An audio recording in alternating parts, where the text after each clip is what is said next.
This is Dick Gregory's Political Primer, lesson number 8. Power to what people? There is no denying that politics, as currently practiced in the United States, represents power to the people.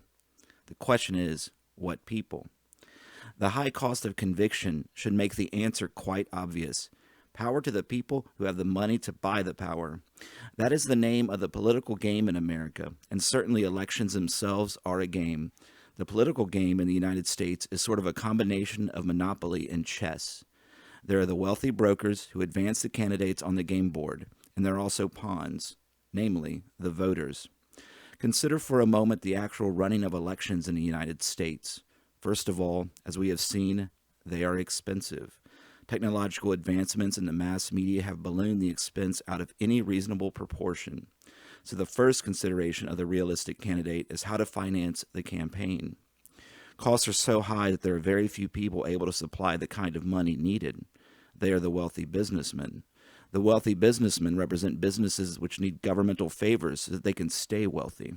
Thus, the wealthy businessman will invest in a candidate's campaign so that favors, concessions, and appropriate protective legislation can be assured once the candidate gets into office. The catch is, of course, that technically the voters have to record their opinion. It would be so much easier for the businessman if he could just buy an office directly and put the candidate in it. But I imagine most businessmen feel that these bothersome elections are the price they must pay for freedom. So the money must be placed in the party machine coffers or in the campaign of an individual candidate in large enough proportions to finance a campaign able to overwhelm voter sentiment. Smart businessmen, of course, realize the margin of possible error and invest in the campaigns of both major parties. No matter who wins, the businessman can claim he helped win the election. Mintz and Cohen in America Inc. put the process as follows. It costs money, more all the time, to seek elective public office. The money is obtained from where it's at, which is primarily large corporations and financial institutions. Their campaign contributions are really not that at all. They are investments and licenses to govern the government, or if you prefer, to translate economic power into political power. Being prudent, the investors take out insurance by, for example, investing in both political parties at once. The investors get all that money can buy from candidates and parties, which is not to say they get everything they want. As compared with corporations, those who cannot afford such investments or who are unorganized to make them, the poor, the blacks, Puerto Ricans, Spanish-speaking and Spanish-surnamed Americans, Indians, workers displaced by advancing technology and retreating resources, much of the middle class, even professional men, generally get bad deals. Under the circumstances, it is utterly amazing that the public makes out as well as it does, Senator Russell B. Long, Democrat, Louisiana, once said. End quote. So just as there are party machines and bosses who run them, those bosses of machines know who their bosses are, the financiers who keep the machine operating. Senator Robert A. Taft found that out in the election of 1952. He was in battle with Dwight Eisenhower for the Republican nomination for president. Then he ran up against the New York financiers.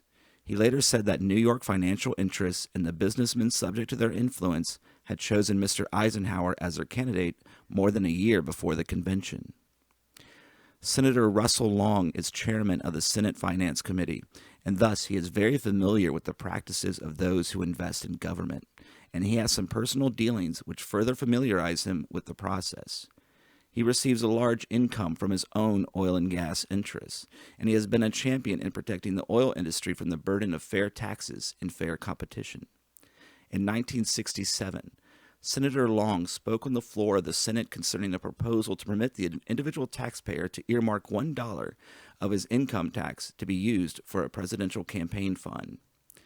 Long offered an illustrative list of campaign funding procedures, part of which follows, as excerpted by Mintz and Cohen. Another big quote. Most campaign money comes from businessmen. Labor contributions have been greatly exaggerated. It would be my guess that about 95% of campaign funds at the congressional level are derived from businessmen. At least 80% of this comes from men who could sign a net worth statement exceeding $250,000. Businessmen contribute because the Federal Corrupt Practice Act prohibits businesses from contributing. A great number of businessmen contribute to legislators who have voted for laws to reduce the power of labor unions. Many businessmen contribute to legislators who have voted to exempt their businesses from the minimum wage. Businessmen contribute to legislators who have fought against taxes that would have been burdensome to their businesses, whether the tax increase was proposed as a so-called reform, a loophole closer, or just an effort to balance the federal budget. Power company officials contribute to legislators who vote against public power. Bankers, insurance company executives, big money lenders generally contribute to legislators who vote for policies that lead to high interest rates. Many large companies benefit from research and development contracts which carry a guaranteed profit, a so-called fixed fee of about 7% of the amount of the contract. Executives of such companies contribute to those who help them get the contracts or who help make the money available. Research contractors contribute to legislators who vote to permit them to have private patent rights on government research expenditures. Drug companies are often able to sell brand-name drug products at anywhere from twice to 50 times the price of identical non-branded products for welfare and Medicare patients if the companies can prevail upon government to permit their drugs to be prescribed and dispensed by their private brand names rather than by the official or generic name of the product.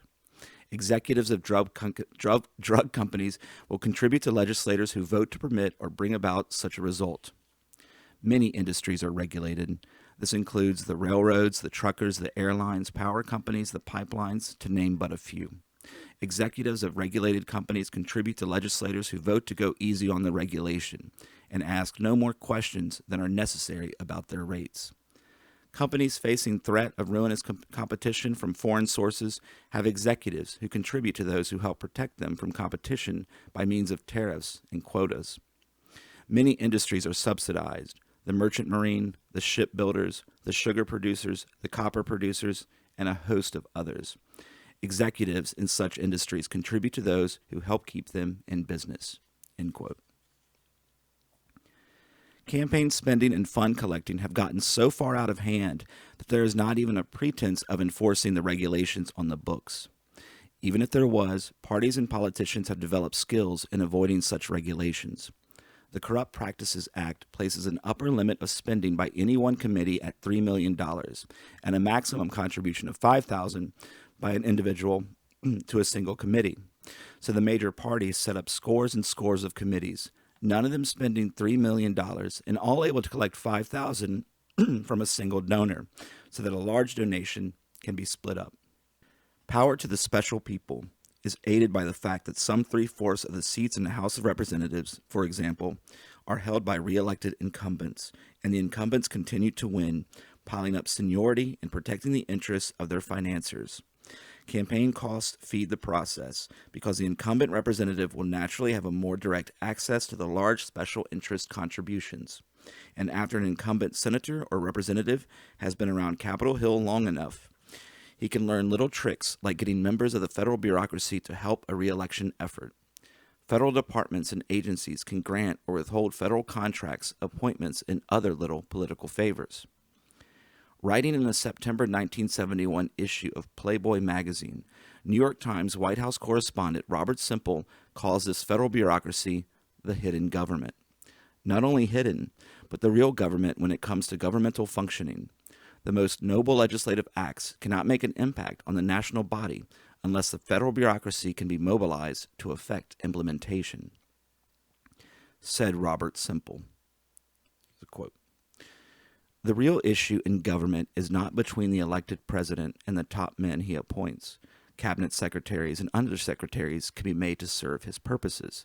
The real issue is broader: the continuing tension between those who are in some sense vulnerable to the wishes of the electorate, presidents, congressmen, even cabinet members who usually leave office when the president who appoints them is defeated or retires, and those who remain insulated from the electorate through seniority, skill, tenacity, influence, or simple anonymity.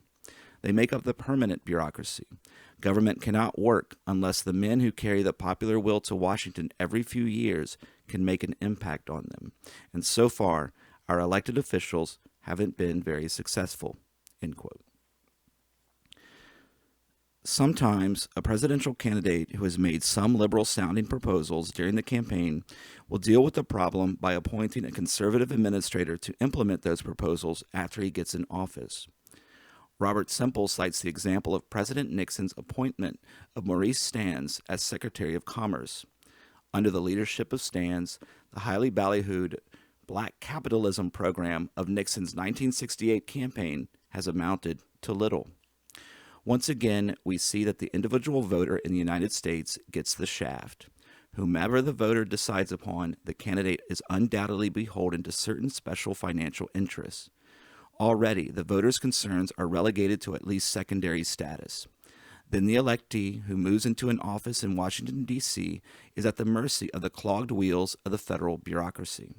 It's worth remembering the next time you are told by a patriotic party worker how much your vote counts.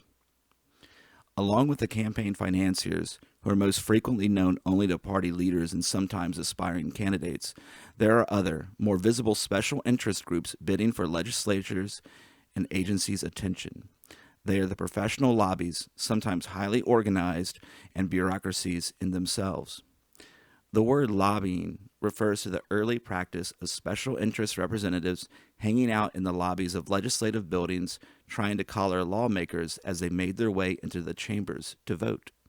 H.L. Mencken says the word was first used in 1829 to refer to lobby agents in the New York State Capitol in Albany.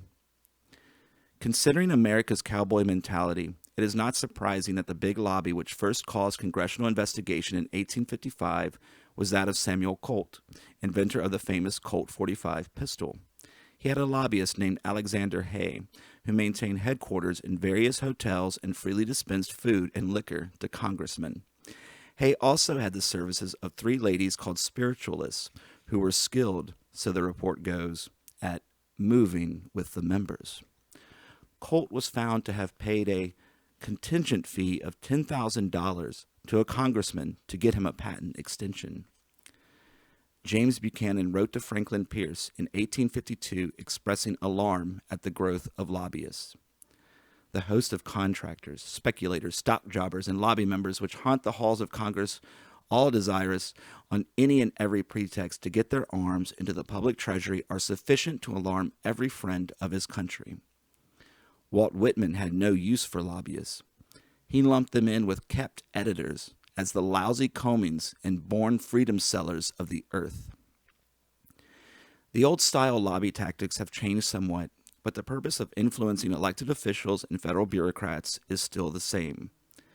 And the food, booze, and lady syndrome of the old lobbyists is reflected in contemporary practices of providing legal fees for the law firms of congressmen back home and the handsome honoraria provided for congressmen speaking to interest group gatherings. One senator summed it all up in the early 1960s. A poll was conducted concerning lobbies, asking 175 senators and representatives whether there is some field of interest which is not represented by an organized lobby, but which, in your opinion, should be. The senator pessimistically responded, "One group which will never be adequately represented, the ordinary citizen and taxpayer." Review questions and further assignments. Question 1. Andrew Jackson once said, "There are no necessary evils in government. Do you agree or disagree? Why? Do you think most congressmen agree or disagree? Why?" Question 2. Using newspaper articles, interviews, and any other materials you can find, make a chart showing who really has power in your community. Is it the mayor? Is it the sheriff? Is it the city council? Is it the bank president? Is it the largest realtor? If you cannot find out who has the real power, what does this suggest to you? Question 3. Make a similar chart showing who has the least power in your community. Be sure to include such facts as the income of the powerless, the unemployment rate among the powerless, and the ethnic background of those with no power. Question 4. Today the phrase "power to the people" means, circle the correct answer, A through D. A. The economic and political control of the nation's 20 most wealthy families. B. The authority of the federal bureaucracy in Washington, D.C. C. The structure of leadership in the Democratic and Republican parties. D. None of these.